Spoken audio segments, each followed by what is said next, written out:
대통령 지지율 오늘 리얼미터 여론조사가 나와서 좀 지켜볼 텐데요. 한번 보실까요? 긍정평가가 38.9%까지 내려왔습니다. 이게 4주 만에 30%대로 내려온 건데요. 여당 정당 지지도도 함께 내려갔습니다. 가장 큰 원인 뭐라고 보십니까? 일단은 국민의힘 전당대회를 하고 있던 과정 중이었기 때문에 그동안 여론조사는 국민의힘 지지층이 좀 과표집될 수가 있어요. 예. 왜냐하면 여론조사를 해서 당대표와 최고위원을 뽑는다라고 하니까 국민의힘 지지자들이 그 여론조사에 되게 민감하게 반응을 했기 때문에 과표집됐다. 그것이 이제 그 이전에 40% 넘는 대통령 지지율을 기록했다라고 볼 수밖에 없고요. 또 하나는 지지율이 떨어진 것은 결국에는 대통령 3.1절 기념사 이후로 일본과의 관계 개선 문제와 관련해서 과연 이것이 옳은 길로 가고 있는 것인가? 라는 것에 대한 국민적인 좀 부정적인 생각이 이번 여론조사에 반영된 것이 아닌가라는 생각이 듭니다. 예. 일본은 국익, 외교, 실리 이것만 가지고 판단할 수 없는 나라잖아요.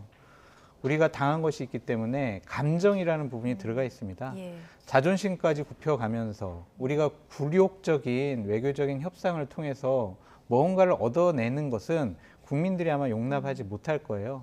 그러한 반감들이 전 연령층에서 50대까지 떨어졌고 그다음에 지역적으로 보면 거의 전 지역에서 부정평가가 상승했더라고요. 그러한 반감들이 나타나는 것으로 보여집니다. 한일 관계의 설정 이 부분에 때문에 지지율이 좀 하락한 것 같다 이렇게 보셨는데, 자 일단 한일 정상회담이 이제 곧 예정돼 있는데요. 여기서 어느 정도 성과를 가져오느냐, 그리고 일본이 어떤 호응을 보이느냐 이것도 좀 지켜봐야 되겠죠. 아유, 그럼요. 그게 너무너무 중요하죠. 지난 시간에도 이거 가지고 저희가 얘기를 할 때 제가 말씀을 드렸듯이 일본의 호응과 미국의 호응이 없고 거기에 외교적인 성과가 없다면 이거는 정말 정권의 큰 무리수가 될 것이다. 무모한 도박이 될 것이다라고 제가 말씀을 드린 적이 있잖아요.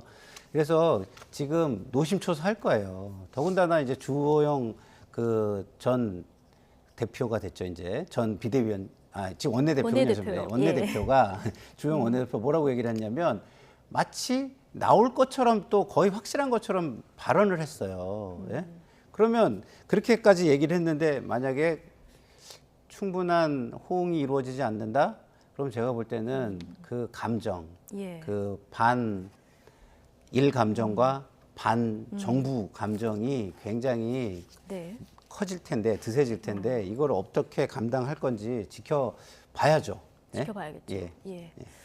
그래서 이 성과를 굉장히 이제 여야 공이 다 지켜보고 있는 상황인데, 오늘 민주당이 단독으로 외통위를 열고요. 강제징용 해법 철회 촉구 결의안을 의결을 했습니다. 그리고 오늘 국회에 피해자 양금덕 할머니가 왔는데 대통령 옷 벗으라고 하고 싶다. 나 굶어 죽어도 이런 돈 안 받겠다. 지금 피해자들은 제3자 변제 공식적으로 거부하고 있는 그런 상황이거든요. 그렇죠. 참 어떻게 난감한 상황인데요. 정부는 좀 국익을 위해서 한일 관계 개선을 해야 된다 얘기는 하고 있습니다. 그 말 맞아요. 정부 말 맞거든요. 근데 거기 가장 큰 전제 조건이 있어요. 그러니까 희생자 3분 그리고 유가족 12분 이 두 분들이 정부가 하려고 하는 해결 방법에 대해서 당초에는 모두 다 동의했어요. 찬성했어요. 그렇게 정부가 발표했거든요. 근데 지금 나오고 있는 얘기는 전혀 찬성 안 하신 거잖아요. 그러니까 당사자들이 반대하는 해법은 있을 수가 없어요. 그러니까 이분들이 돈 달라고 계속 한 건 아니라고 본인들 얘기하시잖아요. 근데 정부는 그냥 우리가 돈 만들어가지고 보상해 드릴게요. 지금 이런 식으로 접근하고 있잖아요. 이것은 올바른 해법이 아닌 것 같다라는 좀 생각이 들고, 또 하나 문제는 지난 목요일 날 하야시 외무상이 강제징용 없었어요. 이런 식의 발언을 했잖아요. 그러니까요. 우리 대통령 어떻게 해요? 지금 큰일 났어요. 전 정말 16일, 17일 기시다 총리랑 회담을 하면서 최소한 저는 여러 가지 약속을 좀 받아야 된다고 생각이 들거든요. 그런 성과를 이끌어오지 않으면은 자칫 잘못하면 대통령의 대국적인 결단이 폄하될 수 있고 국민들의 반감만 더 커져갈 수 있어요. 대통령은 말씀하시죠. 자, 내가 지지율 한 자리 숫자 나오더라도 제가 모든 걸 책임지겠습니다. 이런 식으로 얘기를 하시거든요. 지지율 떨어지는 거는 대통령이 책임질 수 있지만 대한민국 국민 마음속에 있는 역사의 사실과 인식은 대통령이 권력을 갖고 강요한다고 하더라도 바뀌질 않아요. 그거는 책임을 못 지는 부분이거든요. 그러니까 대통령께서 정말 외교력을 발휘하셔가지고 기시다와의 회담을 통해서 다시는 독도는 일본 땅이라는 주장 못하게 하고 네. 야스쿠니 신사 참배 곡물 헌납 못하게 하고 그리고 강요들의 저런 망언들 위안부 피해자 할머니 분들과 강제징용 피해자 분들에 대한 망언을 못하게 하도록 예. 대통령께서 꼭 기시다의 약속을 받아오셔야 돼요. 안 그러면 그러니까요. 정말 큰일 납니다. 하야시 외무상 같은 발언이 혹시라도 나온다면 이거는 뭐 큰 찬물인데요. 자, 외교적 성과 정부가 최선을 다하고 있다고 하니까 좀 지켜보도록 하고요. 하나 더 말씀드릴게요. 예. 근데 민주당 같은 경우도 비판하지 않을 수 없는 게 집권을 해본 당이잖아요. 일본과의 외교 관계, 국익 어렵다라는 거 알잖아요. 예. 협상도 어렵다는 거.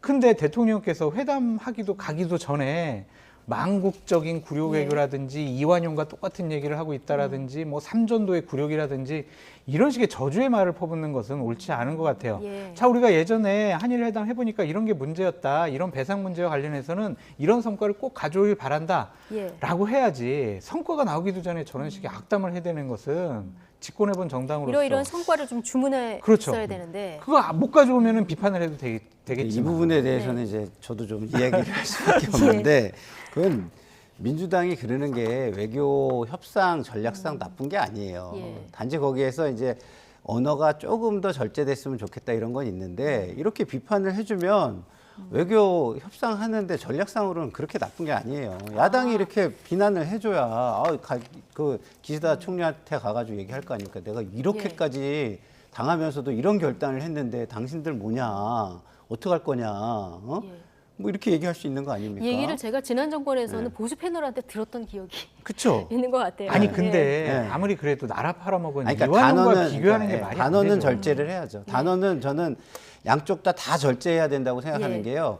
정치는요, 국민들에게 본을 보여주는 거예요. 네. 근데 정치인들이 그냥 마구 발언들을, 그 저급한 발언들을 뱉어내면요, 국민들은, 아이, 저 사람도 저러는데. 예. 근데 지금 여야가 공이 또 그렇잖아요. 상대방을 보고. 아이, 쟤도 그러는데 나는 왜 못해. 이런 식으로 하잖아요. 근데 우리가 알아야 될 게 있어요. 정말.